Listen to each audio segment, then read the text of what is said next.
Good afternoon. My name is Jamila and I'm focusing on bullying for my social justice project. I bully because I want to. I bully because I can. I mess with my peers because they are weaker than me. These are all the responses that bullies use to justify their actions. I bully because they are inferior. I bully because they are different. I bully because I am just bored. Bullies don't realize that they have a strong impact on their victims.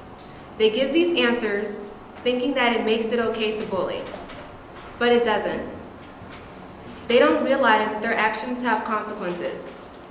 Victims may in fact face depression, skip school, have anxiety, and commit suicide if they are bullied at an intense manner. When I first started my project, it was aimed at preventing victims from getting bullied. But with the help from my mentors, I wanted to go in a different perspective, the bullies. I decided to do my project on bullies because they were the ones that were causing trouble and they were the antagonists. I also realized that if I target the bullies, then we won't need to warn the victims. So what I ended up doing, I thought about the question, thought about the projects for a little while, and I realized that in order for one to help the bully, one must understand the bully. And so my main question was, why do bullies behave the way they do? According to Stand Out Bullying, kids bully because they want to fit in, they want to copy their friends, and they want to feel superior to their victims. They also bully because they may have an unstable home life and may in fact be neglected. If bullies actually knew the consequences to their actions, maybe they wouldn't bully. Students will get expelled or suspended for bullying, and they fail to understand the path that they follow when they choose this role as the antagonists. According to Tolerance magazine, bullies are most likely to vandalize property, get into fights, carry weapons, and engage in other criminal acts. This can lead to a dangerous life. There was a study on bullies. It included 666 students from 14 different schools. The majority of the students told on themselves, admitting that they were bullies. They were asked why they messed and harassed with their peers. At the end, it was determined that these students had a high risk of being involved in drugs later on in their life. It was also determined that these students suffered from mental and psychological issues and needed help. When I first started my project, I was originally going to make a website. I did not follow through because there are already too many websites on the internet, and I was not sure that anyone would come across mine. Also, I was not sure that I would target the correct audience.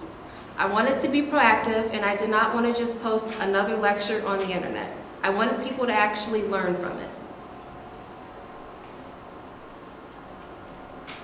So what I ended up doing was creating a Tumblr, and it was not very successful. I only had a few followers, and to research why this was, I went on Tumblr, and I discovered that there were several posts that already featured bullying. And they talked about how they bullied when they were younger, how they were bullied and how did they take care of it. And then I asked myself, what would make my project different? So once I created my Tumblr, I was also in the process of making a poll, but I realized that it would not be effective, so I didn't go through with this.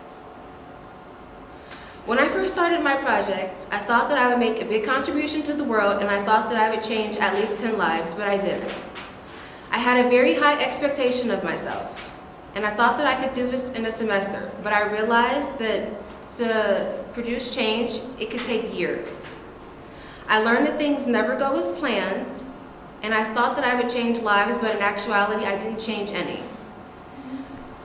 When planning a project such as big as this one, you have to take into account the obstacles. You have to take into account that your ideas will change, people won't meet you halfway, and you will fail at your first attempt to solve any problem.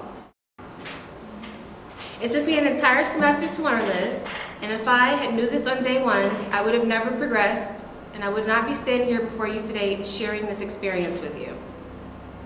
Two wise leaders once told me that in order to succeed, I must fail. At first, I did not believe them.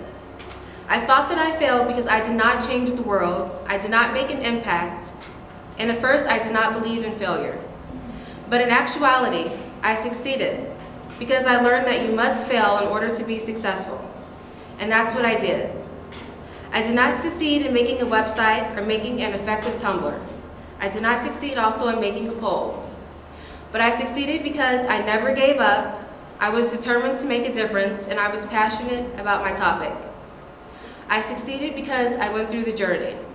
And that was the point of this entire project. It doesn't matter if you fail 10 or 100 times.